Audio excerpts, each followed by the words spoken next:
All right, so we left off talking about the 30 Years' War as the most important war you've never heard of. Discussed the huge death toll, the gruesome nature of lots of the deaths, right? Ferdinand liking to cut off people's hands and disembowel them, people being hung from trees and burned to death. And remember, as we talk about these wars, the consequences of them are important, but more important for us is understanding why they happen in the first place. Right? Because if they don't happen, people don't get killed and things don't get destroyed. Remember, we've also talked about three different types of motives. Public, the motives we tell people about. Private, the motives that aren't necessarily bad, but that we keep to ourselves. And then third, the ulterior motives. These are usually selfish or bad motives that we try on purpose to keep secret from other people. In the notes down here on page 4. I do not, sorry.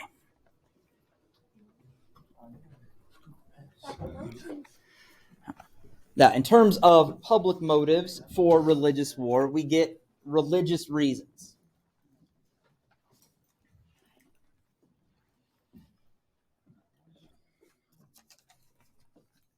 And we talked about the Protestant Reformation.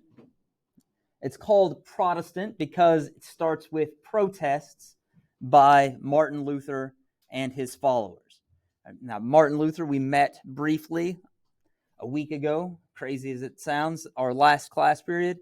He was a Catholic monk. And so he's a guy from within the church. He's clergy. But he has he has more than three, but three key disagreements with the Roman Catholic Church. The first is his opposition to indulgences. Indulgences are pardons, kind of like you could get a pardon from the United States president that would get you out of prison and would make it as if your crime had never been committed. Much the same thing here, right? It's different than forgiveness because an indulgence you actually get, right? A written thing saying you'd been pardoned for your sins by the church.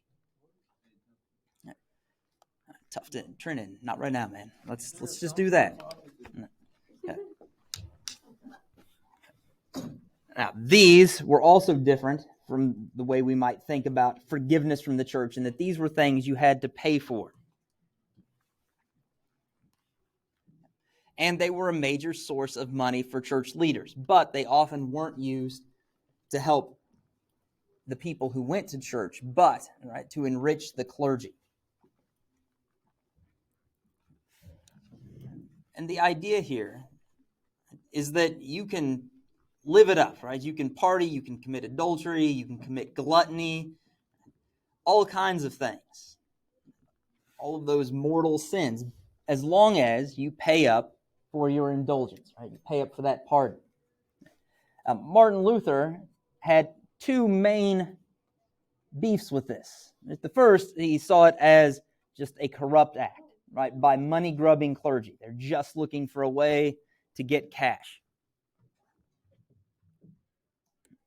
He also saw it as kind of dumb. Right? If you bought an indulgence, you were basically duped. You were the victim of a scam, because Martin Luther believed that forgiveness came from God, not from the representatives of the church. There was no reason to pay them for something that God would give you for free.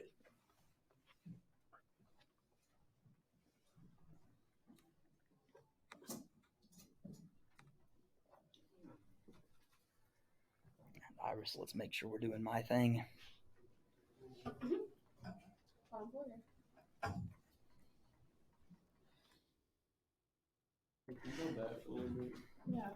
I'll go back at the end and put that up so you guys can get that. He was also angry about some points of church doctrine. He didn't like the church's official path to salvation. He didn't like the idea that salvation came from good works, right? Doing good things, being generous, living without sin.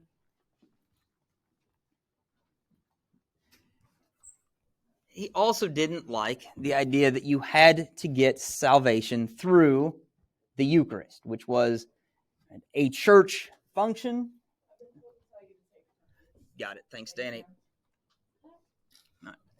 And that was the Holy Communion. Remember, this was incredibly important because if you were excommunicated or if your town was cut off by interdiction, you could not participate in the Eucharist of Holy Communion, and therefore you couldn't be saved. Another thing that Protestants took issue with was the Catholic notion of what communion was. The Catholic Church has an idea of transubstantiation, which is a term I'm not going to really make you memorize. The idea here is that when you consume the communion, it is transubstantiated. It becomes something different. The bread you consume becomes the actual body of Christ. The wine, or for some of you it might be grape juice at your church, would become the actual blood of Christ.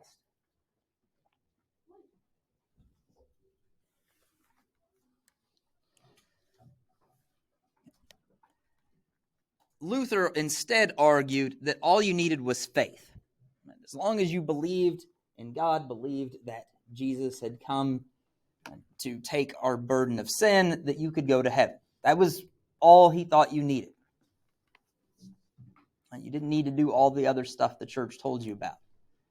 You also didn't really need the church, not the Roman Catholic Church.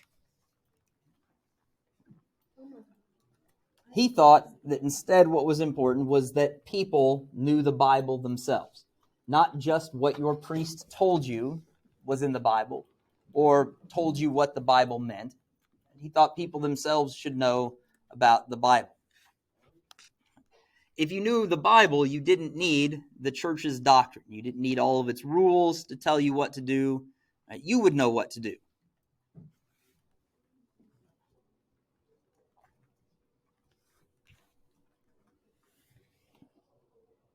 In other words, what he's saying is you can cut out the middleman. You don't need the church to be this intermediary, this go-between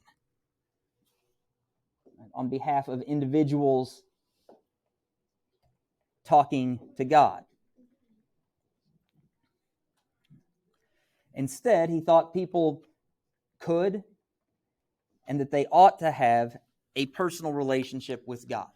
And again, not with the church, not with their priest, but directly with God, instead of going through the structure of the church.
These arguments and others made up Luther's 95 Theses, his list of arguments, and he nailed them to the door of the church in his small German town.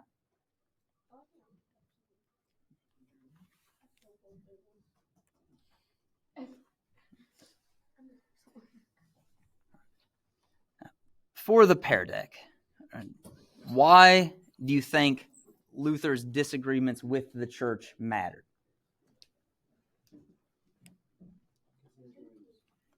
Actually, sorry.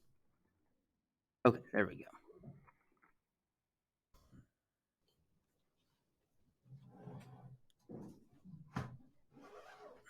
Let's just take a minute. I don't want you to get carried away. Why do you think his disagreements made any difference? To the church, to history?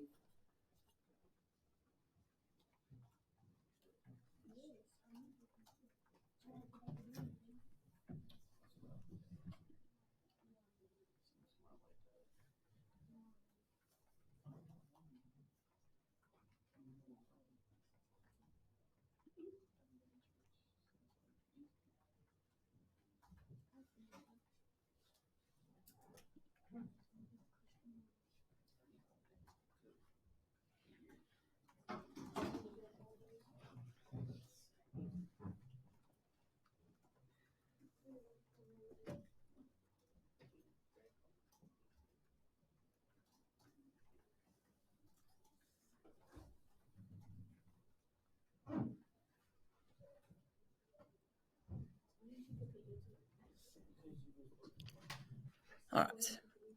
So, got different ways this could matter. One, it could matter for Martin Luther because he could be subject to the torture or execution of the Inquisition. His arguments did strike a chord with a lot of people, partly because some of those ideas made sense to them. People liked the idea that they could do religion their own way. They didn't have to do it the set way that they were told by somebody else. Yeah, because he was clergy, right? So that gave him more authority. There had been other people that had ideas like his, but they never had the same influence. Another point of view, and speaking up. So you're all headed towards why his disagreements mattered. Before we get to the official answer, we need to understand that a lot of the ways this is usually portrayed in high school history classes is wrong. It's seen that nailing his arguments to the door of the church was kind of this throwdown where he is calling the church out to fight. He's not. It was actually pretty common in this time period for people who had a theological argument, an argument about religion, to write up their ideas and tack them to the door so that other people could read them and they could have a conversation. So that really wasn't anything unusual. And if he just nailed them to the door of the church, there wouldn't have been very many people that would have seen it. Most of the people who saw it wouldn't have been able to read it, and it probably would have just burned itself out. Also, the church was pretty good at shutting up heretics.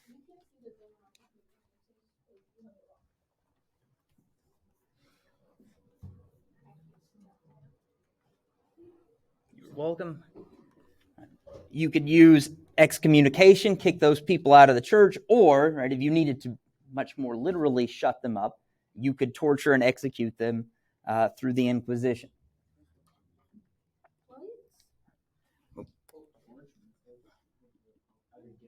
No, you would not have, because it skipped ahead to where it should not have. All right, so the answer for why his arguments mattered, again, a lot of you were right. His arguments struck a chord. They could have had serious consequences for Luther. But the official answer comes in with Johannes Gutenberg and his movable type printing press. Now, he did not invent the printing press. What he made that was an improvement on other versions is he made blocks with letters on them that you could put in different orders. You could use the same blocks over and over again. And this made printing much faster, than if you had to carve in all the letters into a single block of wood every time you printed something different. This made printing much faster, much cheaper.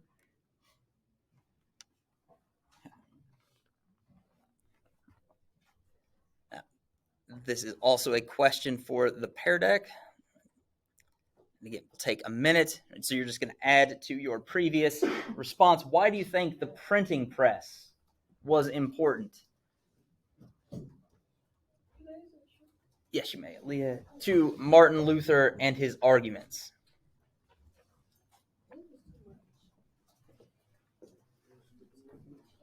Why would it matter that it became much cheaper and easier to print stuff?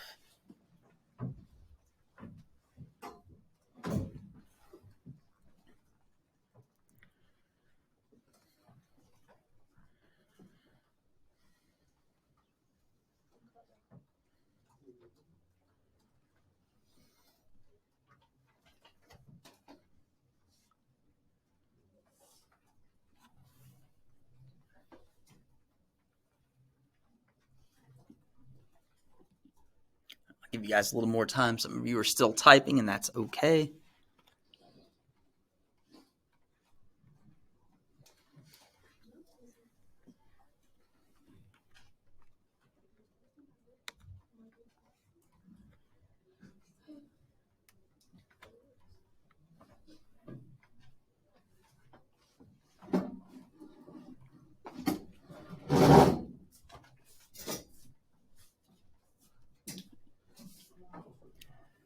Okay. Let's go down. Okay. A big part of this is that prior to the invention of the movable type printing press in Europe, if you wanted to copy a book or anything, you had to read it and you had to handwrite the copy. That was very slow. That was very expensive. But all the answers up here, it's faster, it's cheaper, and it spread the word. People talk about Martin Luther's work going kind of projecting the 21st century back onto his time and say that his arguments went viral. And that is basically what happened.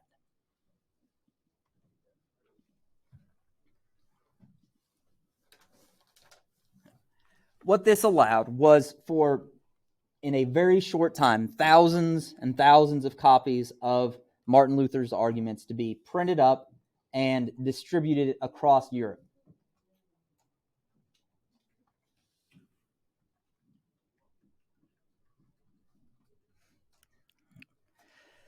That you might be thinking, but still, I mean, it doesn't matter. Like, we could have millions of copies, but if there aren't that many people that can read, how did it spread? Well, his ideas did appeal to people, as you guys suggested in your first responses to our initial question. Because of this, people wanted to hear what Martin Luther had written, and so in town, you would get a hold of one of these printed copies, and you'd find one of the people in your town who was able to read, and everybody would gather around them in the town square and listen to that person read Martin Luther's arguments. And this very quickly made Luther hard to shut up. He was too famous. People wanted to hear what he had to say. They would notice if his arguments became unavailable, if he disappeared, which also meant you couldn't just kill him in the Inquisition and forget about it. And people would know.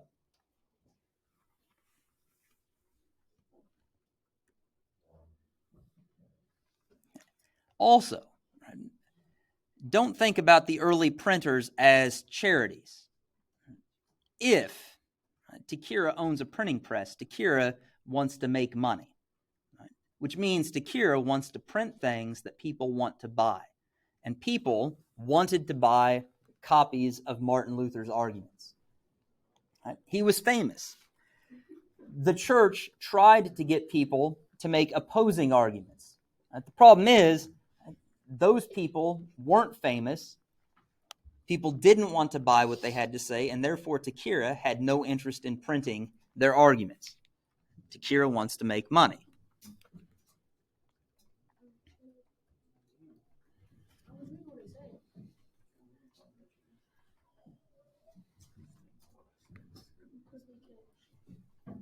Trenton, let's have our eyes up there.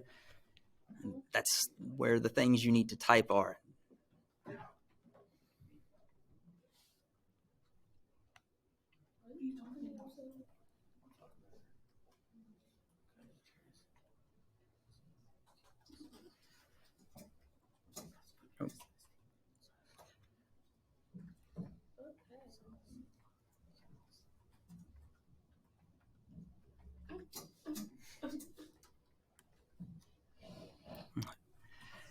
So what we had at this point is a war of words, but Luther is definitely winning. People are hearing his words. They're not hearing what the church has to say.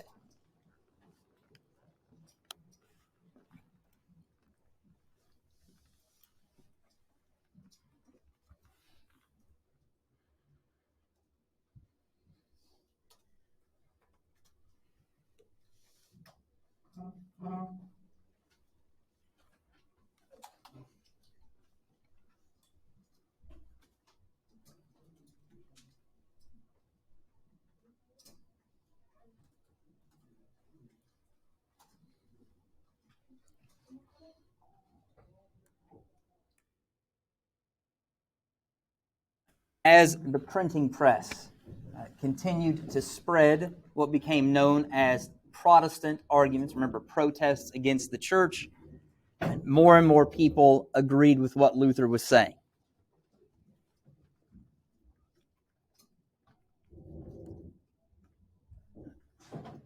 Now, this certainly included common people who'd heard the arguments read to them, or it might have been some of the townspeople who were reading them, but it was also nobles.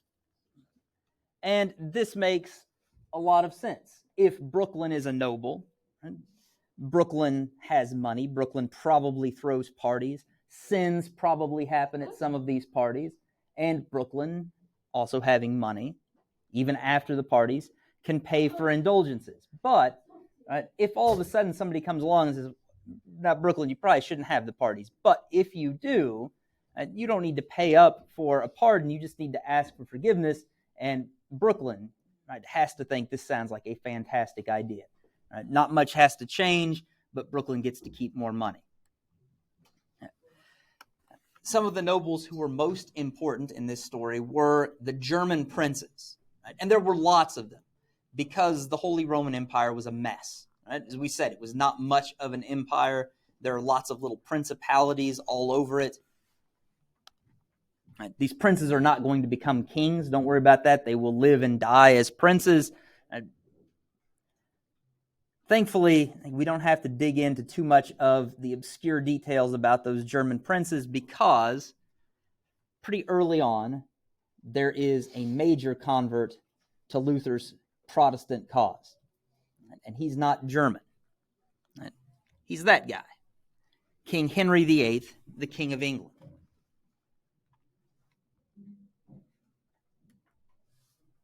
Okay. All right, now, you don't actually need to worry about this for the Pear Deck. We're going to stop this right here.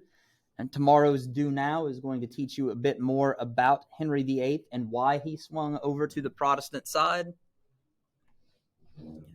Right now, what I want you to do is save your notes and upload them to this assignment.